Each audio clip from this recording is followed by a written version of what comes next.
Halo semuanya, selamat datang di Instagram Live lagi nih, barengan sama aku Peti dari podcast Main Mata. Ini salah satu podcast buku yang ada di dalam jaringan Potluck. Belibet ngomongnya. Jadi ini masih bagian dari Instagram Live yang kemarin-kemarin nih, dari berapa minggu ya, mungkin 2-3 minggu yang lalu. Dan sekarang seperti yang mungkin kamu udah pernah lihat posternya kemarin, jadi hari ini aku Instagram Live akan mengajak 3 orang teman dari 3 komunitas buku yang berbeda mau nodongin rekomendasi buku mereka nih. Dan yang pertama, aku mau ngobrol dulu dengan Ayu Yuda dari komunitas Goodreads Indonesia, atau yang di Instagram itu mereka menyebutnya sebagai Baca Itu Seru. Kita coba undang ya orangnya. Jadi kalau tentang Goodreads Indonesia ini sendiri, nah ini dia. Hai Ayu. Halo, Halo. apa kabar? Baik-baik, kamu gimana? Alhamdulillah baik. Udah Baik. lama banget ya Kak ketemu ya? Asli. Jadi kita terakhir ketemu ya terakhir dan pertama ya waktu itu ya. Dan Waktu acara tukar tambah virtual nih yang sempat diadain offline waktu itu akhir tahun 2019, terus sampai sekarang belum pernah ketemu lagi iya, akhirnya. iya. Gitu. Karena belum ada acara offline lagi juga, Iya, betul. jadi ya lihat kegiatan masing-masing aja ya lewat online. Bener banget. Dan mungkin teman-teman kalau misalnya tahu, ya kalau udah jadi pembaca gitu ya, harusnya sih sebagian besar udah tahu nih yang namanya Goodreads gitu. Dia sebuah website, goodreads.com, ada aplikasi juga, dan kayaknya banyak menjadi referensi buat teman-teman pembaca, termasuk aku sendiri juga kalau misalnya lagi mau nyari buku bacaan. Oh ada judul buku yang menarik nih, lihat Goodreads dulu terus kemudian lihat review orang-orang kayak gimana, karena itu kan dari seluruh dunia ada tuh rekomendasinya. Terus kemudian yang aku tahu juga ternyata Goodreads ini juga teman-teman mungkin pembaca yang dari Indonesia ya, akhirnya membuat sendiri komunitas Goodreads-nya jadi versi Goodreads Indonesia. Cuman mungkin aku belum tahu detail nih tentang sejarahnya Goodreads Indonesia. Mungkin Ayu bisa ceritain nggak waktu itu kenapa akhirnya pembaca-pembaca Indonesia ini membuat Baca Itu Seru? Sebenarnya kalau awal banget itu kan Goodreads Indonesia itu dibentuknya itu di tanggal 7 Juni 2007. Dan aku pun belum join tuh waktu itu karena aku baru join di sekitar 2010-an. Nah, itu memang pada waktu itu, waktu aku join di tahun 2010 itu di goodreads.com kan kita bikin kayak grup sendiri. Grupnya namanya Goodreads Indonesia, jadi bisa di search juga Goodreads Indonesia. Terus kita klik join. Nah, di dalamnya akan ada banyak sekali diskusi-diskusi yang bisa diikuti. Nah, memang pada waktu itu belum ada sosial media lainnya gitu, kayak mungkin waktu itu yang lagi heboh tuh Facebook. Nah, goodreads.com, grup Goodreads Indonesia ini tuh udah kayak Facebooknya para pembaca gitu loh. Mau update status di situ, nulis komen juga di situ. Jadi kayak setiap hari itu tuh yang kita buka gitu loh. Pertama kali nyampe kantor tuh pengennya ngeliat itu gitu. Terus nanti istirahat tuh komen-komenan tuh sibuk di situ gitu loh. Orang bisa nge-review di situ, ngasih rating di situ. Ngeliat gimana sih, misalkan aku suka buku ini, loh tapi ternyata tuh ada banyak sekali pendapat-pendapat pembaca lain yang mungkin nggak sesuai, dan jadi kayak nemu sudut pandang lain, oh ternyata buku ini tuh bisa diartikan sebagai seperti ini loh gitu. Itu sih yang bikin aku tuh seneng banget join di situ, ketemu banyak pembaca, terus kayak dapat referensi kayak yang tadi Peti bilang. Apalagi aplikasinya kan juga berkembang banget, terus dia itu tuh udah kayak bisa scan gitu kan, kayak buku kita tinggal scan aja untuk lihat itu di Goodreads tuh ratingnya berapa gitu loh. Nah, meskipun awalnya itu online, tapi terus kita kan bikin acara offline. Itu yang bikin kita jadi deket sih, kayak semakin banyak acara-acara tuh kayak klub buku Goodreads Indonesia, terus dulu kita suka ngadain jelajah juga, kayak napak tilas buku. Nah, itu tuh banyak banget acara-acara offline yang mungkin sekarang mau nggak mau sedang off ya. Jadi, tapi kita usahakan kalau klub buku tuh selalu masih ada gitu. Dan mulai dari 2010 itu kita punya acara tahunan juga. Itu namanya Festival Pembaca Indonesia. Nah, itu biasanya di akhir tahun, minggu pertama bulan Desember. Kita sempat berhenti tidak mengadakan lagi tuh di tahun 2018. 2018, 19, dan 2020 itu kita nggak mengadakan. Tapi di tahun ini kita coba untuk mengadakan lagi dan konsepnya otomatis diganti daring. Ini kolaborasi juga sama Pacar Merah gitu. Jadi mungkin kalau teman-teman yang kangen nih sama Festival Pembaca Indonesia, mungkin bisa mengunjungi Instagram, Twitternya Baca Itu Seru untuk lihat info-infonya gitu sih. Akan diadain bulan Juli ya, yang kolaborasi dengan Pacar Merah? 26 Juni sampai 4 Juli. Oh oke, berarti dari akhir Juni sampai awal Juli ya. Ya, nanti akan ada kayak acaranya mungkin masih sama, yaitu talk show, workshop, tapi nanti untuk detailnya mungkin bisa lihat ke Instagram atau Twitternya Baca Itu Seru. Dan yang paling penting tuh akan ada Anugerah Pembaca Indonesia. Wah, itu juga yang dinanti-nanti tuh, udah lama soalnya ya ditungguin. Iya benar, itu kan salah satu cara Goodreads Indonesia untuk mengapresiasi ya para penggiat dan pegiat literasi juga gitu, mengajak teman-teman juga untuk voting gitu, untuk memilih lah buku-buku penulis serta desainer sampul yang terfavorit gitu. Oke. Ini nanti berarti tim Baca Itu Seru yang akan menjadi jurinya ya? Yang memilih kita akan atau voting? Ada untuk itu tuh nanti voting. Kita ada kayak daftar panjang. Pertama tuh kita akan data dulu semua buku yang terbit dari bulan Maret 2020 sampai 2021. Nah itu nanti kita ada daftarnya. Terus nanti kita akan share juga ke teman-teman. Lalu untuk minta ditambahkan atau dikoreksi gitu. Karena mungkin ada yang salah atau apa gitu. Nanti kalau udah akan ada pertama 20 buku. Pertama yang bisa di voting melalui goodreads.com, lalu setelah itu diperpendek menjadi 10, menjadi 5, sampai akhirnya keluar nanti yang akan diumumkan. Wah, di Festival Pembaca Indonesia gitu. Oke, berarti semua pembaca bisa berpartisipasi nih ya untuk ikut voting buku-buku favorit dari penulis favorit juga. Jadi kalau misalnya kamu pengen penulis favoritmu mendapatkan, siapa tahu nih memenangkan salah satu kategori ya. Jadi nanti cek aja ke Instagramnya Baca Itu Seru ya, kapan akan diumumkan ya untuk votingnya ya. Betul. Karena cara untuk votingnya itu harus di goodreads.com. Jadi memang harus join dulu ke grupnya, bisa voting. Tapi nanti kalau misalnya ada yang bingung atau apa, bisa langsung tanya aja, nanti akan diarahkan juga. Oke, baiklah, nanti ditunggu. Berarti sambil kita menunggu nih, mungkin daftar panjang dari tim Baca Itu Seru. Nah, aku mau nodong Ayu dulu nih sendiri nih sebagai personal. Rekomendasiin dong buku-buku yang menurutmu wajib dibaca nih, dan untuk teman-teman siapa tahu ada yang lagi masih mencari, mumpung masih bulan Mei nih, 2021 masih panjang. Jadi siapa tahu ada yang mencari daftar bacaan untuk tahun 2021 sampai Desember nanti. Siapa tahu ada yang masih pengen tahu, ada buku-buku yang mereka belum tahu. Boleh direkomendasikan Ayu? Boleh. Aku bawain 3 buku rekomendasi.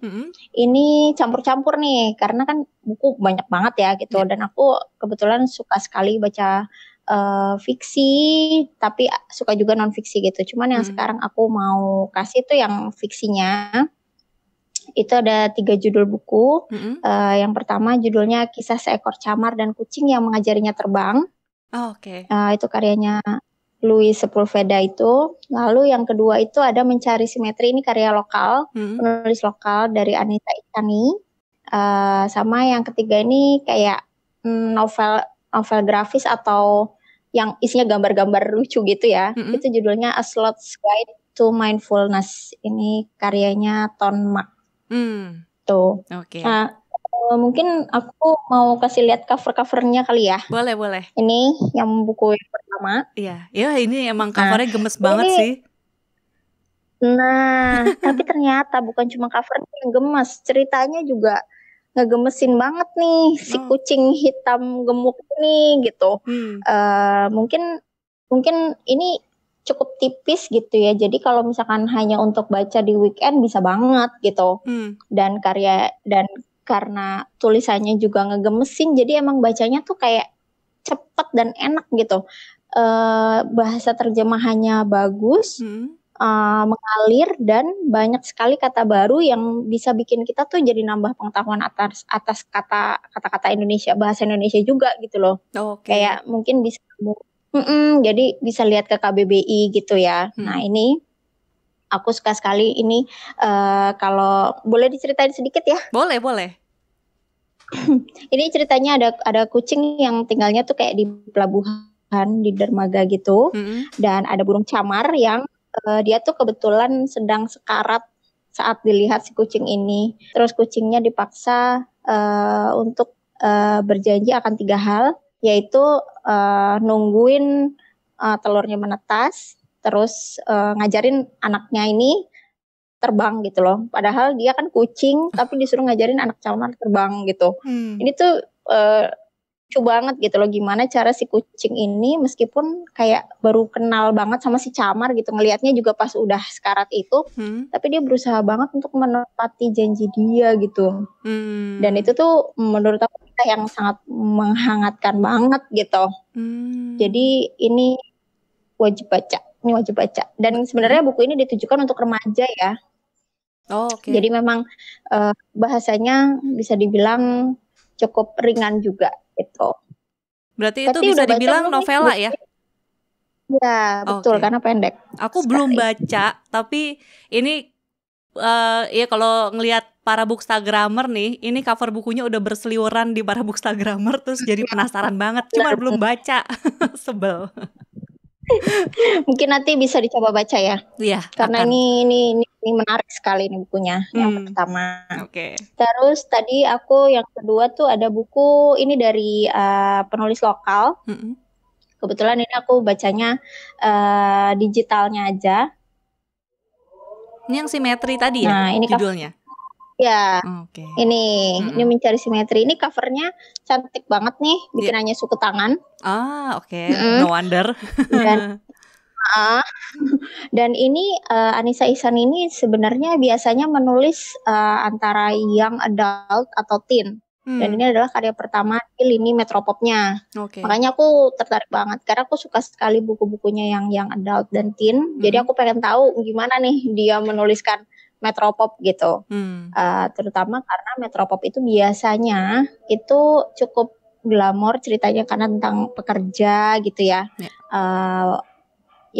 Nah tapi ternyata dia itu menurutku di sini sangat berhasil memberikan sesuatu yang berbeda karena biasanya tokohnya itu cukup dibuat kayak misalkan wanita kantoran yang berusia 30-an mungkin ya, 30-an, terus dia tuh cantik, posisi kerjanya bagus.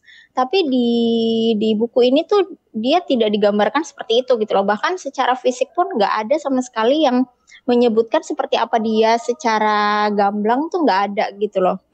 Dan kegalauan dia itu kegalauan yang emang sehari-hari bisa dibilang down to earth banget gitu. Jadi cukup berbeda dengan lini Metropop yang lain gitu. Kayak dia tuh masih sibuk mikirin gimana nih di Jakarta tuh padet banget gitu. Padahal biasanya yang aku baca tuh cukup udah nggak memikirkan hal itu gitu. Tapi dia kayak, dan ayahnya juga sakit. Terus ceritanya dia galau karena cowok yang dia suka tuh nggak suka dia gitu. Tapi dengan cara yang sangat Anissa Ihsani dan tidak, hampir bisa dibilang sih Metropop yang seperti ini cukup jarang gitu. Jadi meskipun aku sendiri jarang membaca, tapi aku bisa tahu bahwa ini cukup berbeda gitu. Dan aku sangat suka gitu.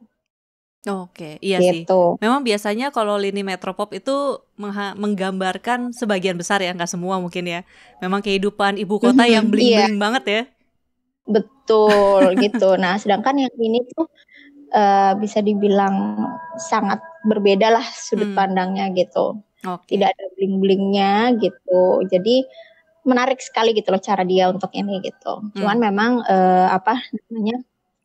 mungkin nggak semuanya suka juga karena seperti mungkin pengharapan kan, karena lini itu sendiri dibuat memang sudah ada standarnya mungkin ya gitu. Tapi boleh dicoba untuk para pembaca Metropop juga gitu. Oke. Nah, ini tuh, ada ada yang komen dari BBB, Bu Ibu baca buku book club, merek tas dan jam disebut semua. Ya, betul sekali. Nah, Kadang kalau buat halu-halu sih yang ini enak-enak aja sih dibaca. betul. Nah, yang ini tuh enggak gitu. Makanya aku suka sekali dengan buku ini gitu. Nah, yang terakhir ya. Ya. Ini aku bacanya kebetulan media bacaku agak beragam banget. Yang ini aku baca di sini. Oh, oke. Ini judulnya A Sloth Guide to Mindfulness. Itu Kindle ya? Karangan. Iya, Kindle. Ya? Oke. Cuman ini yang masih jadul, jadi belum ada lampunya, mungkin agak-agak gelap ya, maaf. Nah, ini kelihatan lah ya covernya gitu. Nah, ini sloth itu kalau diartikan di bahasa Indonesia itu artinya kungkang. Kungkang itu kayak kera kecil yang nggak ada ekornya, dan dia tuh suka bergelayut di dahan pohon gitu. Mungkin bisa dicek di KBBI juga. Di sini tuh dia tuh emang diceritakan tuh kayak pemalas gitu loh, kayak dia tuh merasa dunia tuh penuh banget, dunia dan otak dia tuh penuh banget, sampai dia tuh kayaknya nggak bisa melakukan apa-apa gitu loh, karena nggak tahu mau mulai dari mana gitu loh. Harinya penuh, pikirannya penuh, semuanya penuh gitu. Nah, lucunya karena bentuknya kan bergambar ya, jadi kayak lebih ringan gitu loh ketika dibaca tuh. Jadi lucu gitu. Oke. Makanya tadi novel grafis ya gitu. Kamu bilang ya? Betul, aku bilang novel grafis gitu. Terus kayak yang dia tuh udah berusaha ngapa-ngapain, tapi tuh kayaknya gak kelar-kelar juga gitu. Tapi cara penyampaiannya karena bergambar jadi lucu gitu loh. Lucu sekali gitu. Nah, ini di awal-awal nih ceritanya dia lagi berkeluh kesah, tapi terus di belakang-belakang dia kayak ngasih tahu bahwa emang sebenarnya hidup itu emang harus ya dibawa pelan-pelan. Kalau capek ya istirahat. Gimana cara dia lebih menikmati hidup gitu sih. Nah, jadi tapi lagi-lagi karena berbentuk gambar yang lucu, jadi kita tuh nggak merasa digurui gitu loh. Jadi aku tuh pas baca ini tuh seneng gitu loh. Akhirnya dia tuh bisa gitu loh, yang tadinya susah banget gitu, kayak mau bangun tidur aja tuh berat banget. Tapi ternyata bisa gitu loh. Nah, ini tuh lucu gitu menurutku. Kadang kan kalau dalam bentuk non-fiksi mungkin kadang dicerna agak berat dan terkesan menggurui, tapi kalau di sini jadi menarik sekali gitu. Dan halamannya juga pendek banget, cuma 75 halaman, bergambar. Jadi menurut aku sangat cocok untuk dibaca di weekend gitu. Oke, baiklah. Kalau ya memang sebenarnya sloth sendiri atau si kungkang itu ya sebagai binatang kan memang dia gerakannya tuh sangat-sangat lambat juga kan aslinya. Benar.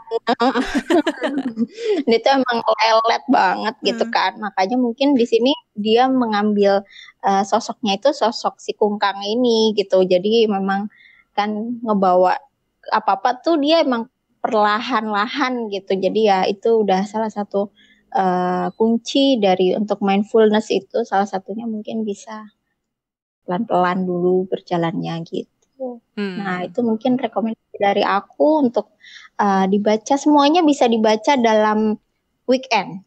Oke. Oh iya benar, karena tadi tipis-tipis semua ya. Betul. Sengaja jadi supaya nggak mungkin kadang kan perlu atau waktunya hanya di weekend aja nih. Nah, itu mungkin bacaan-bacaan bisa diselesaikan dalam satu weekend gitu.